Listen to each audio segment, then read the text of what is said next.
বাংলাদেশের একমাত্র সবথেকে নিপীড়িত যে ছাত্র সংগঠন, সেই সংগঠনটি বাংলাদেশ জাতীয়তাবাদী ছাত্রদল। শুধু জুলাই আগস্ট গণ অভ্যুত্থানে যে সংগঠনটির 142 জন নেতাকর্মী শহীদ হয়েছেন এবং একই সাথে বিগত 15 বছরে এদেশের জনগণের গণতান্ত্রিক অধিকার, বাক স্বাধীনতা, মত প্রকাশের স্বাধীনতা অর্জন করতে গিয়ে এই সংগঠনের শত শত নেতাকর্মী গুম এবং খুন হয়েছে এবং হাজার হাজার নেতাকর্মী পঙ্গুত্ব বরণ করেছে আজীবনের জন্য। কিন্তু আমরা দেখলাম 5 আগস্ট পরবর্তী 6 আগস্ট থেকেই এই সংগঠনের নেতাকর্মীদেরকে নিয়ে মিথ্যা প্রোপাগান্ডামূলক এবং সংঘবদ্ধ প্রচারণা শুরু হলো। যে প্রথমে যেটি শুরু হলো সেটি হচ্ছে 0% কন্ট্রিবিউশন 100% সেলিব্রেশন। অথচ যারা এই কথাগুলো প্রচারণা শুরু করলো আমরা দেখেছি তারাই বিগত দিনে এই ফ্যাসিবাদী সরকারকে, এই গোষ্ঠীকে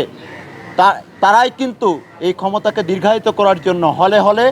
এবং বাংলাদেশের প্রতিটি প্রতিষ্ঠানে তাদেরকে নীরব সমর্থন এবং এমনকি তাদের সহযোগী হিসেবে, তাদের এই সকল অবৈধ কর্মের সহযোগী হিসেবে তারা কাজ করেছে।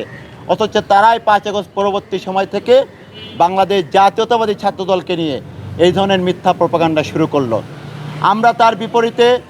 আমরা যে নতুন ধারার ইতিবাচক ছাত্র রাজনীতি শুরু করেছিলাম, এই গেস্টরুম, গণরুম, ছাত্রলীগের যত অপরাজনীতি ছিল তার বিরুদ্ধে সবসময় সোচ্চার সংগঠন হিসেবে, প্রতিবাদী সংগঠন হিসেবে আমরা নতুন রাজনীতির এক ইতিবাচক বার্তা দেওয়া শুরু করলাম। কিন্তু আমরা দেখলাম সে আমাদের ইতিবাচক রাজনীতির বিপরীতে 6 আগস্ট থেকে ঢাকা বিশ্ববিদ্যালয় সহ বাংলাদেশের প্রতিটি শিক্ষা প্রতিষ্ঠানে ঘৃণার এক বিষ বাষ্প ছড়িয়ে দেওয়া হলো। সেই ঘৃণার বদলে আমরা বরাবরই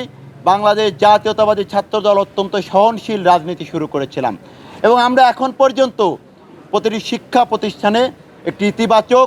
সহনশীল রাজনীতি কিভাবে বিনির্মাণ করা যায় সেই লক্ষ্যেই কিন্তু আমরা কাজ করছি। কিন্তু আমরা দেখলাম তার বিপরীতে ক্রমাগত মিথ্যা এবং প্রোপাগান্ডামূলক এই তথ্য সরবরাহের মাধ্যমে শুধুমাত্র টার্গেট করা হলো বাংলাদেশ জাতীয়তাবাদী ছাত্রদলের নেতাকর্মী এবং বিশেষ করে বাংলাদেশ জাতীয়তাবাদী ছাত্রদলের সাংগঠনিক অভিভাবক, জিয়া পরিবারের মাননীয় প্রধানমন্ত্রী জনাব তারেক রহমান এবং তার যে পরিবার, সেই পরিবারের সদস্যবৃন্দ, তারাও তাদের এই মিথ্যা প্রোপাগান্ডা থেকে রক্ষা পায়নি। এবং আরও বিশেষভাবে প্রথম থেকে টার্গেট করা হয়েছে আমাদের বোনদেরকে। ঢাকা বিশ্ববিদ্যালয়ে শুধু আমার বাংলাদেশ জাতীয়তাবাদী ছাত্রদলের নারী নেতৃগণ নাই, বাংলাদেশ ঢাকা বিশ্ববিদ্যালয়ের অপর যত ছাত্র সংগঠন রয়েছে সকল ছাত্র সংগঠন, এমনকি জুলাই আগস্ট গণ অভ্যুত্থানের এই ক্যাম্পাসের যারা পরিচিত মুখ, তাদেরকেও টার্গেট করে করে বিভিন্ন ধরনের অপতথ্য কিন্তু ছড়ানো হয়েছে। তার বিপরীতে আমরা কিন্তু ইতিবাচক বার্তা দেওয়ার চেষ্টা করেছি এবং এই যে দীর্ঘ প্রায় 2 বছর ধরে যে ঘৃণার বিষ বাষ্প এই ক্যাম্পাসে ছড়ানো হয়েছে, আমরা দেখেছি সাধারণ শিক্ষার্থীদের মধ্যে এই বিষয়গুলো নিয়ে কিন্তু ব্যাপক ক্ষোভ তৈরি হয়েছে। এবং 12ই ফেব্রুয়ারি আমাদের দীর্ঘদিনের যে কাঙ্ক্ষিত সাধারণ নির্বাচন,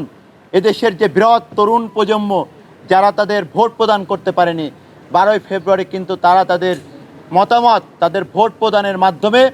বাংলাদেশে যে গণতান্ত্রিক সরকার যাত্রা শুরু করেছে, সেই সরকারের যাত্রা শুরু হওয়ার পরে আমরা দেখেছি আবার এই সংঘবদ্ধ গোষ্ঠী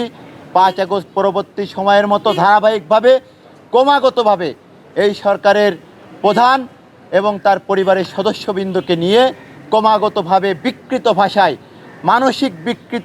বিকৃত সম্পন্ন কোনো ব্যক্তি না হলে যে ধরনের ভাষা ব্যবহার করা যায়, যে ধরনের ফটোকার্ড বানানো যায়, ঠিক সেই ধরনের প্রোপাগান্ডা আবার তারা শুরু করলো।